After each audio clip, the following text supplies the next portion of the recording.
નમસ્કાર, આપ જોઈ રહ્યા છો સ્પાર્ક ટુડે ન્યૂઝ। ઝઘડિયા તાલુકામાં વડિયા તળાવથી માલસર બ્રિજને જોડતા રસ્તાના સુધારા અને અનઅધિકૃત રેતી સ્ટોકના પરવાના રદ કરવાની માંગને લઈને એક દિવસીય ઉપવાસ આંદોલન યોજાયું। ભરૂચ જિલ્લા ઝઘડિયા તાલુકામાં વડિયા મંદિરથી માધવ સેતુ બ્રિજ સુધીનો માર્ગ લાંબા સમયથી અત્યંત જર્જરિત હાલતમાં છે, જેના કારણે વાહન ચાલકો સહિત આ વિસ્તારમાં ખેતી કરતા ખેડૂતોને ભારે મુશ્કેલીનો સામનો કરવો પડી રહ્યો છે। આ માર્ગ પરથી દિવસ રાત ઓવરલોડ રેતી ભરેલા ટ્રકોની અવરજવર થતી હોવાથી ઊભા પાક પર ધૂળનું અત્યાધિક પ્રદૂષણ થઈ રહ્યું છે અને પાકને સીધું નુકસાન પડી રહ્યું છે એવો ખેડૂતોનો આક્ષેપ છે। સાથે જ આ માર્ગ ઘણા ખેડૂતોની જમીનમાંથી પસાર થાય છે, છતાં વહીવટી તંત્ર દ્વારા જમીન સંપાદન નથી કરાયું તેવો મુદ્દો પણ ખેડૂતોએ મીડિયા સમક્ષ ઉઠાવ્યો। ખેડૂતો અને આગેવાનોની માંગ છે કે તાત્કાલિક માર્ગનું નવીનીકરણ કરવામાં આવે અને જમીન સંપાદનની પ્રક્રિયા શરૂ કરાય। ઉપરાંત આ માર્ગ પર રેતીના સ્ટોક કરવામાં આવ્યા છે તે અનઅધિકૃત હોવાનું પણ તેમના દ્વારા આક્ષેપ કરાયો અને તેની સામે પણ કાર્યવાહી કરવાની માંગ ઉઠાવી છે। રાકેશભાઈ અરવિંદભાઈ તડવી, સરપંચ શ્રી ગ્રામ પંચાયત પાનેઠા। આજ રોજ ઝઘડિયા તાલુકાના વડિયા તળાવ ગામે અમે ઉપવાસ આંદોલન પર બેઠા છે। અમારો મુખ્ય બે મુદ્દા છે કે જે માધવ સેતુ બ્રિજથી વડિયા તળાવ સુધીનો જે રસ્તો છે એમાં ખેડૂતોના જે એમને જમીન સંપાદન થવું જોઈએ એ થયેલ નથી અને એ રસ્તા પર બે ગેરકાયદેસર રીતે બે રેતીના સ્ટોક પણ આવેલા છે, જેનો અમે સખત વિરોધ કરીએ છીએ અને એ સ્ટોક પણ રદ થવા જોઈએ, જેના જે સ્ટોકને કારણે આજે ખેડૂતોને ઘણી બધી હાલાકી ભોગવવી પડે છે અને ગ્રામજનો જે પણ અમારા 12-15 ગામ અંદર આવેલા છે એ ગામના લોકોને માધવ સેતુ પર જવા માટે પણ ઘણી તકલીફો ઊભી થાય છે।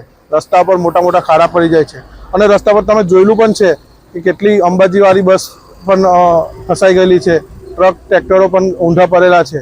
એટલે આ બધી હાલાકીઓનો સામનો અમારે કરવો પડે છે, જેથી આજે અમે અહીંયા ઉપવાસ આંદોલન પર બેઠા છે। જો તમારી માંગ સ્વીકારવામાં નહીં આવે તો અમે લાગતા વળગતા ડિપાર્ટમેન્ટમાં અમે એની જાણ કરેલી છે અને જો અમને આનું નિરાકરણ નહીં મળે તો આવનારા 10 દિવસની અંદર અમે રસ્તા રોકો આંદોલન કરીશું। આજરોજ વડિયા તળાવ મંદિરે એક દિવસનો પ્રતિક ઉપવાસ આંદોલન કાર્યક્રમ અમે રાખેલો છે। 3 જિલ્લાના લોકો, ભરૂચ, નર્મદા, બરોડા જિલ્લાના ખેડૂત અને ખેત મજૂર અને આમ જનતા ઉપવાસ આંદોલન કરી રહી છે, જેનો મુખ્ય હેતુ એ છે કે જ્યારે માધવ સેતુ બ્રિજ ગુજરાત સરકારે 250 કરોડની માતબર રકમથી મંજૂર કરેલો હોય એ જમીન સંપાદનના સમય દરમિયાન સુધી જે રાજ્ય સરકાર અહીંયાના મમા વિભાગ હોય કે બાંધકામ વિભાગ હોય, જે લોકોએ જમીન સંપાદન યોગ્ય સમય દરમિયાન કરવાનો હતો તે કરી નથી, તો જે સમયમાં નથી કરી જેથી આ 3 જિલ્લાના લોકોને રસ્તાની જે સુવિધા મળવી જોઈએ તે યોગ્ય મળી નથી, જેને કારણે અમે આ ઉપવાસ આંદોલન પહેલાં 15 દિવસ પહેલાં જે લગતા વળતી અધિકારીની ઓફિસોમાં અમે લેખિત જાણ કરી છે અને ત્યારબાદ ઉપવાસ આંદોલન પર બેઠા છે। એનો મુખ્ય હેતુ એ છે કે જમીન સંપાદન જે ખેડૂતોને જમીનના પૈસા મળવા જોઈએ તે આજ દિન સુધી મળ્યા નથી ને હવે પછી એ જમીન સંપાદનના પૈસાનું વળતર ચૂકવે અને અમને આ 3 જિલ્લાના લોકોને રસ્તાની સુવિધા સગવડ મળવી જોઈએ। જો આ 10 દિન 10માં આ વહીવટી તંત્ર કોઈ પણ કામનું સ્ટેપ નહીં લે તો અમારે ઉગ્ર આંદોલન કરવાની ફરજ પડશે। બસ આટલું કહેવું મારી। આપનું નામ? મારું નામ કલ્પેશભાઈ ઘનશ્યામભાઈ દેસાઈ, માજી જિલ્લા પંચાયત સદસ્ય પાનેઠા। આજ રોજ ઝઘડિયા તાલુકાના વડિયા મંદિરે અમે ઉપવાસ પર બેઠેલા છે। અમારા મૂળ બે મુદ્દા છે।